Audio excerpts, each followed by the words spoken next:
Gente, estamos de volta aqui, segundo vídeo da terceira aula, Os Povos Originários da Escravidão e a Conquista.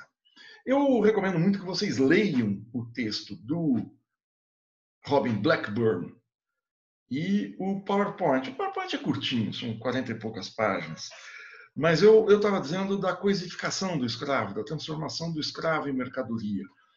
Existe um estudioso brilhante, um crítico literário, um historiador literário, que é um professor aposentado da USP, vocês talvez tenham lido, que é o Roberto Schwarz. Roberto Schwarz tem estudos notáveis sobre o Machado de Assis. Mas o Roberto Schwarz tem um texto, é um prefácio para o livro Ao Vencedor as Batatas, que se chama As Ideias Fora do Lugar. É um texto do início dos anos 80, em que o Roberto Schwarz, comentando Quincas Borba, comentando a obra de Machado de Assis e colocando o espanto que é ter um Machado de Assis, um escritor com uma visão social muito avançada, muito moderna, num país atrasado, escravocrata. Machado de Assis escreveu na segunda metade do século XIX, no meio da escravidão. E o Robert Schwarz diz que no Brasil as ideias estavam fora do lugar, porque, embora todos os homens de elite brasileiros, especialmente ligados a um cosmopolitismo forçado, aqueles que tinham a cabeça na França, o Dom Pedro I mesmo, que redigiu a Constituição de 1824, tinham na cabeça que eles eram liberais. E o Roberto Schwarz diz que não, que o liberalismo tem por base a eficiência do Estado, o trabalho assalariado e as relações profissionais na sociedade. Robert Schwarz insinua isso, na verdade, mas ele dá margem para uma interpretação de que o liberalismo seria incompatível com a escravidão. Olha, a gente está estudando o Caio Prado. O Caio Prado fala o seguinte: a colônia, o sentido da colonização, e ele fala da colonização em toda a América Latina, o sentido dela é ser parte da empresa comercial europeia. Em outras palavras, é ser parte do desenvolvimento capitalista europeu. A expansão do reino das mercadorias incorpora as Américas e elas passam a ser fundamentais não só para o fornecimento de mercadorias, mas é para o fornecimento de produtos que iam ser comercializados com outros países europeus e que iam gerar divisas para as metrópoles europeias, que iam gerar dinheiro, lucro. Na verdade, as colônias sustentavam a metrópole. Como eu já disse, o desenvolvimento colonial era feito para fora, da colônia para fora, para favorecer a metrópole. É nesse mundo que o escravo se encaixa perfeitamente. Aliás, não é que ele se encaixa, ele é uma necessidade, como falam alguns estudiosos, para, e como eu disse na última aula, manter o mercado interno restrito e ter toda a sua produção voltada para a exportação. Ora, se a colônia tem que voltar toda a sua produção para a exportação, ela não tem que vender nada para dentro, não tem que ter um mercado interno. Eu conversei um pouco sobre isso na última aula, mas um autor muito importante, que é o Jacó Gorender. O Jacó Gorender escreveu esse livro, O Escravismo Colonial, lançado em 1978. E assim como o livro do Caio Prado, O Sentido da Colonização, e o livro do Fernando Novaes, o Portugal, Brasil e a Crise do Antigo Sistema Colonial, é desses livros, como eu falo aqui, tem uma percepção, uma sacada, que resolve um nó teórico, um nó histórico. E o Gorender, ele internacionalmente, ele resolve um problema do que é o escravismo na colônia. O que é esse motor, esse combustível do sistema colonial. E o Gorender fala, não existe colônia sem escravidão. Justamente porque você tinha o fornecimento de mão de obra constante. Vejam lá o site Slave Voyages. Tem embora algumas abas não estejam abrindo, tem uma que abre, que é uma animação dos fluxos de escravos, são as bolinhas coloridas, dão tamanho, você tem um censo dos escravos, mas é impressionante, não para durante 3 séculos, isso é um jorro constante de carne humana viva. O Gorender fala o seguinte, não dá para comparar a escravidão colonial com a escravidão na Roma, na Grécia Antiga. A escravidão na Roma, na Grécia Antiga, era um produto, mais ou menos como na África, de apresamento, de derrotas que os impérios, que a Grécia, que as cidades-estados gregas, ou que o Império Romano impunha a seus inimigos, capturava esses inimigos, trazia para Roma e eles iam fazer principalmente obras públicas. Existiam escravos domésticos, evidentemente, mas eram escravos do Estado, que estavam voltados para construir palácios, para construir, eu ia falar pirâmides em Roma, eu já ia falar, opa, tem que estudar melhor isso aí. Não é pirâmides em Roma, mas para construir os palácios, os fóruns, as estátuas, para transportar aquilo através do império. E a escravidão colonial é outra coisa. É uma escravidão no desenvolvimento capitalista europeu. O Gorender volta ao Caio Prado também. Eu disse, por mais manjado que seja aquele texto do Caio Prado, ele é base para vários estudos. Por quê? Porque você está no desenvolvimento capitalista europeu. Como eu disse, 1640 é quando começa uma produção mais acentuada de açúcar, de tabaco, de outros produtos coloniais para a Europa, que fornecem bens para uma população que está saindo do campo e indo para as cidades. Por que isso está acontecendo na Europa a partir da segunda metade do século XVII? Porque se inicia um incipiente processo de industrialização. A população começa a sair do campo.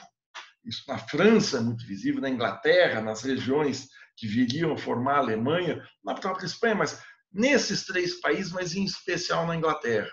E mudam os hábitos de consumo porque justamente se amplia o mercado interno, se cria o mercado interno porque esses camponeses, que eram servos no campo, vêm a ser trabalhadores assalariados na cidade. O que era eles serem servos no campo? Eles eram habitantes do mundo colonial em dissolução. O camponês não tinha salário, o camponês morava nas terras do senhor. O feudo, como eu já disse, é uma grande fazenda. O que ele podia fazer? Em troca de cultivar a sua horta, ele trabalhava em qualquer serviço para o senhor do castelo, ou para o rei daquele pequeno reino, ou dava metade da sua produção para o rei. O rei era dono da produção, da terra e das pessoas. Embora não fosse um regime escravo explícito, mas o regime de servidão tinha muitos pontos análogos à escravidão. Esse trabalhador sai da miséria no campo, da estagnação feudal e vai para as cidades. E é nesse século, de 1640 até a segunda metade do século XVIII, que se consolida, vai se consolidando a Revolução Industrial Europeia. E é essa revolução que se impõe como trabalho assalariado, que se impõe como indústria, que se impõe como urbanização, que vai depender do trabalho escravo na colônia, do trabalho rural na colônia, das relações opressivas, racistas, de esmagamento do trabalho. Porque a Europa toda depende da escravidão nas Américas. Ela impõe, ela continua impondo a Inglaterra, a colônia inglesa, a América do Norte, que viria a formar os Estados Unidos, ela depende do trabalho escravo. Então, o Gorender mostra isso, e isso é um salto que possibilita o livro do Robin Blackburn, do qual a gente leu o primeiro capítulo aí, que é a escravidão, a queda do escravismo colonial, e o primeiro capítulo, a introdução, é a escravidão colonial no Novo Mundo por volta de 1770. A data não é à toa que ele coloca, é a data da Revolução Industrial na Europa e é as vésperas da independência da primeira colônia no mundo, que são as 13 colônias dos Estados Unidos, que a gente já falou aqui há algum tempo. O Robin Blackburn começa colocando alguns dados.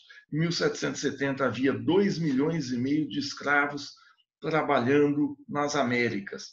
A população total das Américas, ou seja, incluindo os negros, era mais ou menos de 5 milhões. Ele tem uma tabela numa página logo adiante, que vocês podem conferir. Essa tabela está distribuída da seguinte maneira. O país, a região onde mais existiam escravos era a América Britânica. ou seja, a América dos Estados Unidos, que viria a formar os Estados Unidos. 878 mil escravos. A segundo país, ou segunda colônia que mais tinha escravos era o Brasil, com 700 mil. O terceiro era o Caribe, a França, que é ali o Haiti, a ilha de Hispaniola, onde eles vieram produzir açúcar, que tinha 379 mil escravos. E depois a América Espanhola, com 290 mil.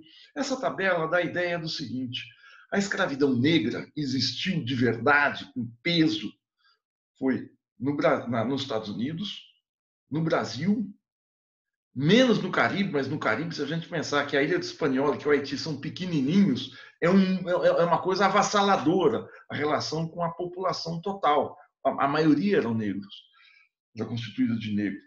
E a América Espanhola menos, porque se tentou ali um trabalho de regime de servidão com os indígenas e a exploração. Eu já falei no nosso outro vídeo, era uma exploração de conquista, de você pilhar as riquezas do habitante original ou colocar no trabalho de minas, aí eram muito menores. Você tinha menos lavouras extensivas, a não ser no México. E a necessidade premente da escravidão era, completando o quadro, era a escravidão, a lavoura de grande extensão, que eu já falei, era a plantation, a hacienda ou latifúndio, e a concentração de renda. Era isso que se constituía a economia colonial. A, a, essas potências mundiais, que eram especialmente a Grã-Bretanha e a França, tinham um poder imenso sobre Portugal e Espanha. Portugal e Espanha, no século XVII e XVIII, já eram países decadentes. O Robin Blackburn, ele se referencia, ele cita muito o Jacob Gorenger, esse pesquisador brasileiro. Uma curiosidade só, o Gorenger nunca foi um acadêmico, ele não tinha doutorado, e fez um livro que deu uma virada. E o Gorenger escreveu parte desse livro, parte da pesquisa, na cadeia. O Gorenger foi, durante toda a sua vida, um dirigente comunista que parte dela foi vivida na clandestinidade. Ele foi preso em 1969, ficou vários anos preso. E parte, vocês imaginam só o que é quando a gente pensa que, pô, eu não estou conseguindo fazer pesquisa, tenho dificuldades, você fazer pesquisas na cadeia. Esse livro, em parte, foi isso. A escrita final dele não foi, evidentemente, ele já estava. Mas parte do pensamento original, se não, ele não tinha acesso às bibliotecas, na época não tinha internet, mas isso é muito importante de se ver e valorizar. Não por isso, quer dizer, o livro em si tem um peso muito grande, muito importante no estudo da escravidão. Eu paro por aqui, volto já no nosso terceiro capítulo.